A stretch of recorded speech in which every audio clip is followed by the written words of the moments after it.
Hi everyone, it is me once again, your host Zenith, on another um, spring walk, and I didn't actually plan to record one of these, but just listening to the sounds of those birds and the wind rustling through the trees, it's just so inspiring. And this walk that I'm kind of on now, is so beautiful and peaceful and serene. I guess I say that about every kind of walk that I do, but this one inspired me to pick up the camera and record. I don't have a lot of time doing this. I have to race back to record an interview with someone, and I guess this is part of the reason why I am recording this now. Because during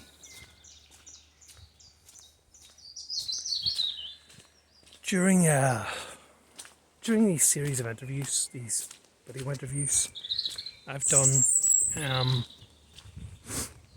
I'm actually just going to focus on the scenery here for a while. During these series of interviews I've done, I've met people from all walks of life. I'm involved, I guess, not even just in these interviews, but in so much media. Obviously with YouTube, where this will be posted to, but also through my blog and writings, and through the wisdom talks that I give, amongst other things.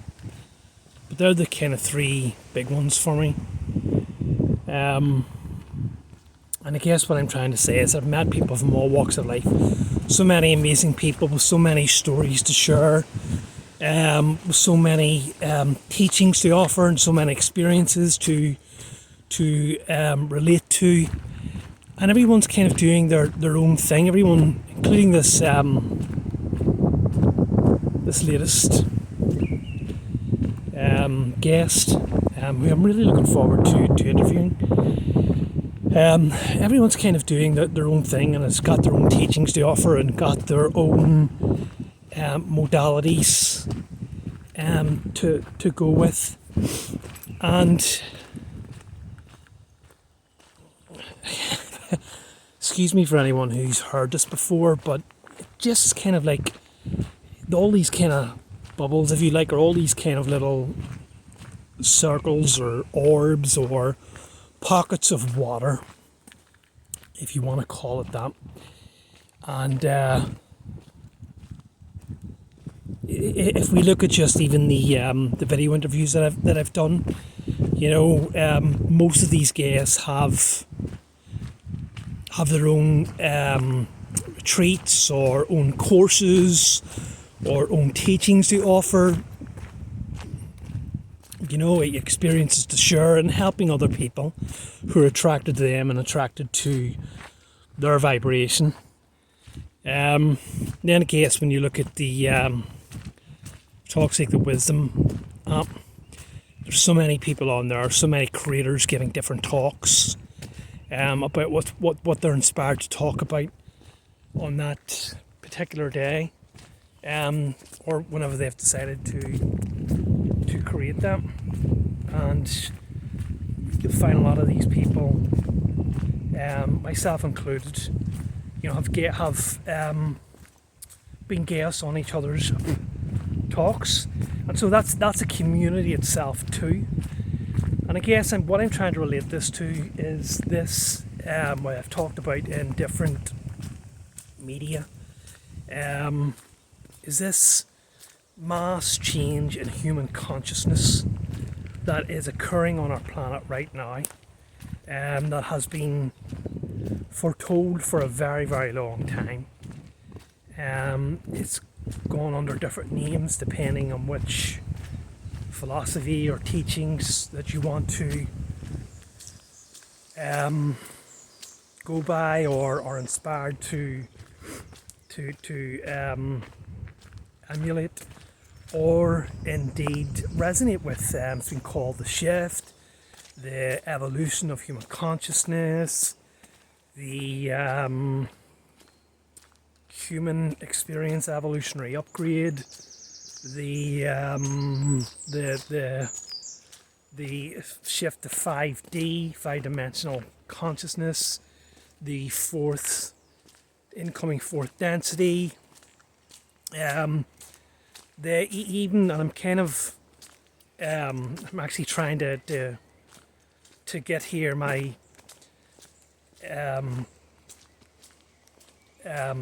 latest or kind of long overdue post in my kind of blog, and which talks about this, the latest in the line of the series of the 7 densities of human consciousness. So I'm trying to work on that there to get this, and it's been a very long time, so some of these themes are kind of overlapping. But hang on now, which way do I go? Down this way, I think. Yeah, so within that there you'll find kind of the same things. We look at different philosophies and different religions, different native cultures. Even from thousands of years ago, we look at the Hindu philosophy, the Vedic teachings. They talk about the yugas, the ages of the yugas, and we're currently in the age of Kali Yuga, and it's going to die in regards to astronomy or astrological teachings, or even sort of esoteric teachings. We're now into the age of Aquarius, which is kind of long been known, or kind of long been foretold as a very spiritual age. We look at the various prophecies throughout history, that have talked about this time, a golden age for humanity. We have even the Mayan. I'm sure most people will be familiar with it, with the Mayan calendar, which kind of foretold that the end of times, the end of the world, would be 2012, and a lot of people kind of thought that was going to be the end. Obviously it wasn't, and well, in some regards, because obviously we haven't stopped existing, but what this actually, we're kind of beginning to discover, or what we're kind of beginning to understand, is this referred to maybe the death of an age, the death of a state of consciousness, or the middle of this kind of galactic event.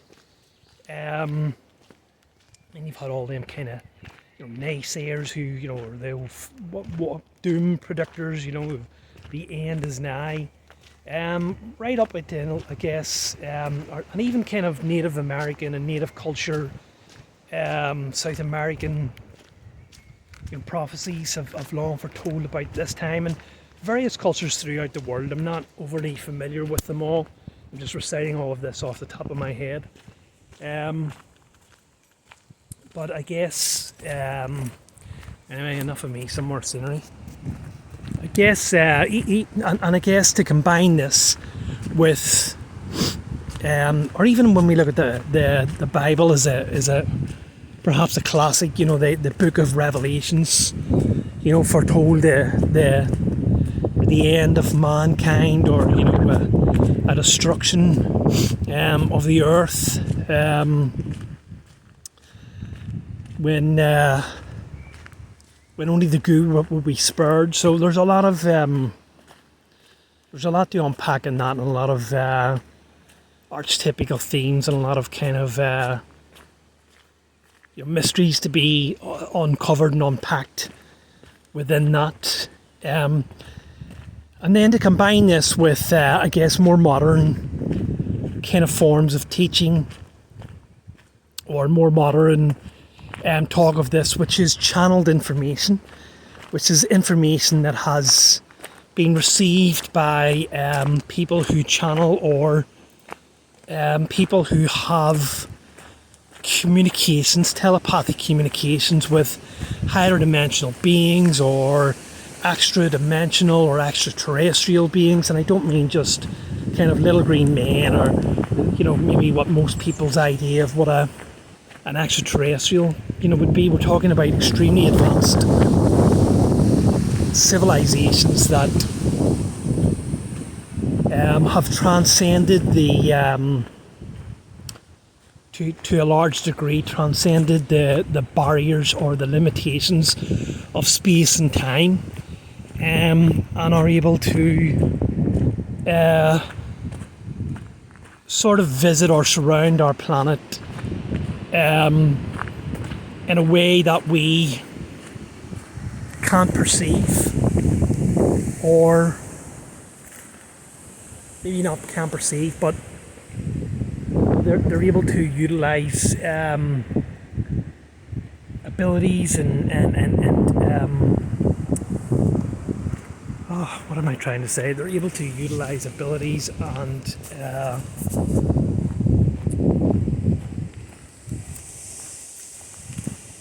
states of consciousness that enable them to manipulate or work or use light in a way that is beyond our capabilities, and in a lot of the cases beyond our even current understanding.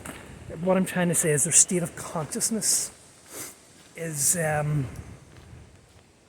such a state that they would look as if they're performing miracles to us. But anyway, the whole point of what I'm trying to make about all of this kind of thing is that all of this stuff has been kind of talked about, and a lot of people in this community, a lot of people in who are kind of looking to this, who are kind of looking for events or looking for clues or telltale signs of this, myself included. And sometimes you kind of wonder, because we kind of tend to think in time, or as time in human terms. We measure time by seconds, by minutes, by hours, by days, weeks, months, years. And if things don't progress within that time span, then things can seem very slow to us. But in regards to these, as I was talking about, these events, or these higher states of consciousness, or the states of consciousness that I guess these beings have evolved to, then the states of time like that, decades, even centuries, are but at the blink of an eye. So they can see things happening, unfolding, and as I say, time to them flows much more differently than it does to us. So when we kind of look around for these telltale signs or events, and even maybe like 5 years, 10 years potentially pass, and we potentially think, well, I don't see it, I don't see what's happening. I look around at my community, I look around at my neighbourhood, I look around at my culture, my society, I look around parts of the world, I look around at worldly events that are happening today with famine, destruction, war, inequality, greed, all these kind of things. And to me, it kind of looks like nothing has changed, or things are happening extremely slowly, and I don't see how all of this is going to unfold, despite the near surety that it is going to happen. And I guess I'm like that too sometimes. And the overarching point that I'm trying to make here is that, through maybe even just today, through interviews and being involved in different communities and seeing how each people is doing their thing, and as it brings me back to that analogy of everyone kind of in their own kind of bubble, and there are the people who are attracted to them or following them.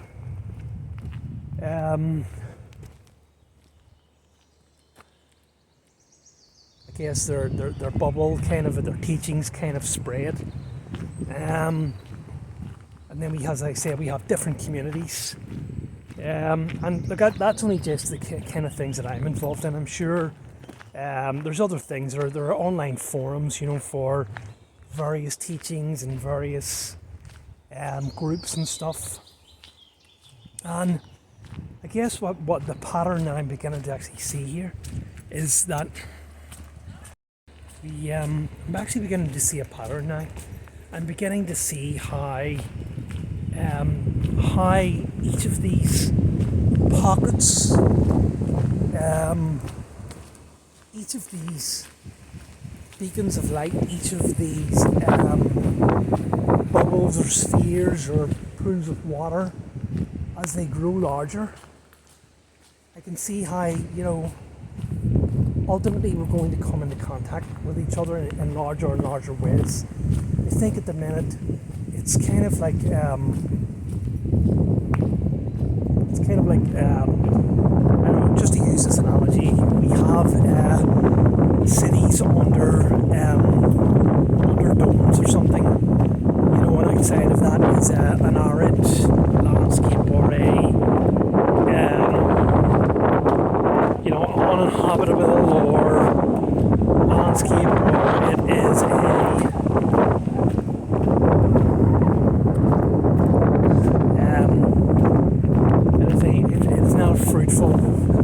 it's not a fruitful landscape for us to thrive in.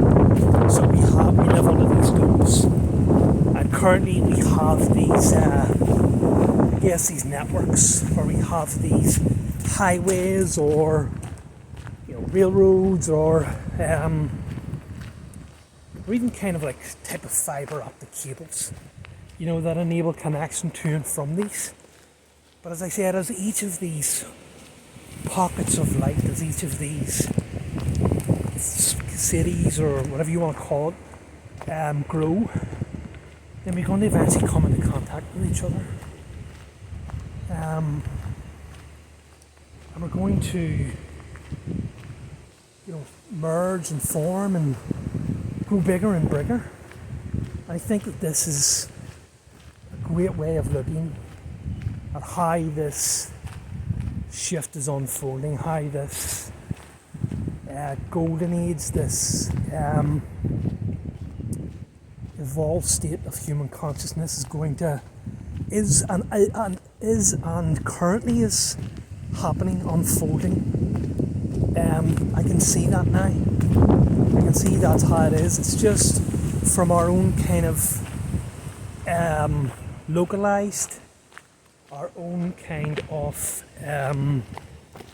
isolated vantage point, our own singular, separate, illusionary state. We don't see that, but if we can pull back and see the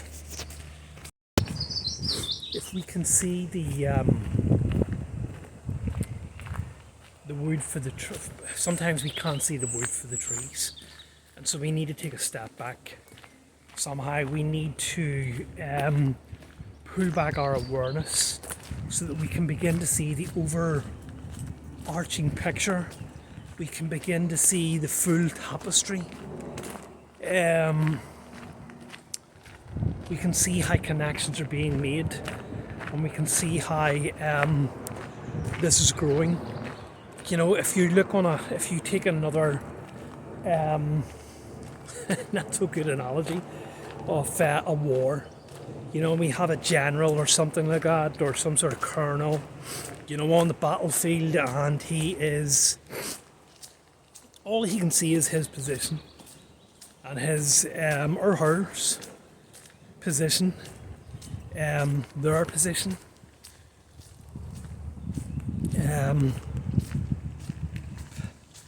I suppose it would have been better if I just left it to him, because then I would have only blamed one half of the current population for war. But I guess not now, so you're kind of both involved. Anyway, all they can see is their current position. All they can see is their troop. There are platoons. There are the group's position, and maybe at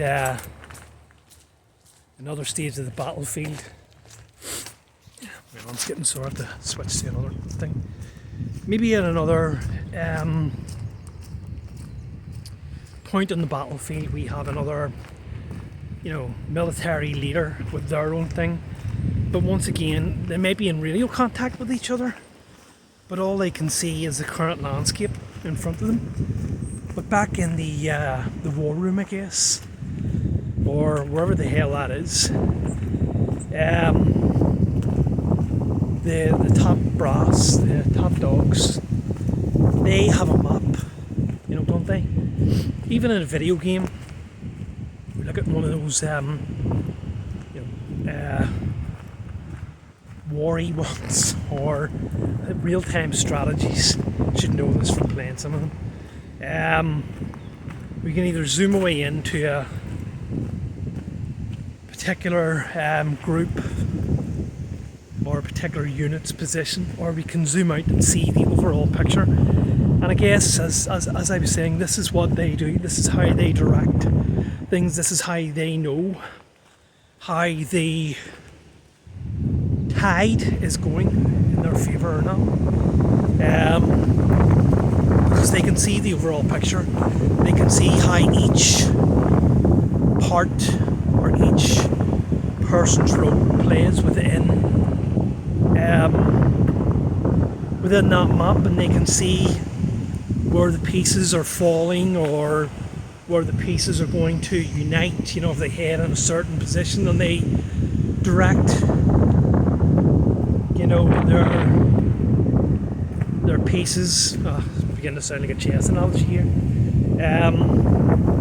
They can direct their troops' positions, to in such a way that they're going to unite and meet up with one another and form a stronger unit. And so, to sum that up with that really kind of overwrought and overlong analogy, this is kind of in a very similar fashion how this is unfolding. We are receiving a lot of help. We are receiving a lot of help by those who can see the large map, the overall battlefield. It's just that when we're here down on the in the trenches, on the battlefield itself, we can generally only see our troops' position. We know that there are other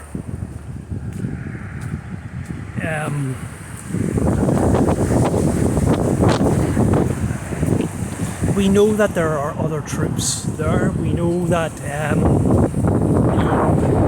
that we are receiving help, but just sometimes it's very hard, to really grasp that, especially if things are chaotic and things are hard.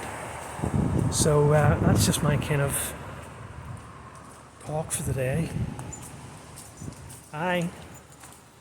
That's just kind of my talk for the day. I just felt like I was inspired to talk about that, and I hope that it's got some use, or you get some use out of it.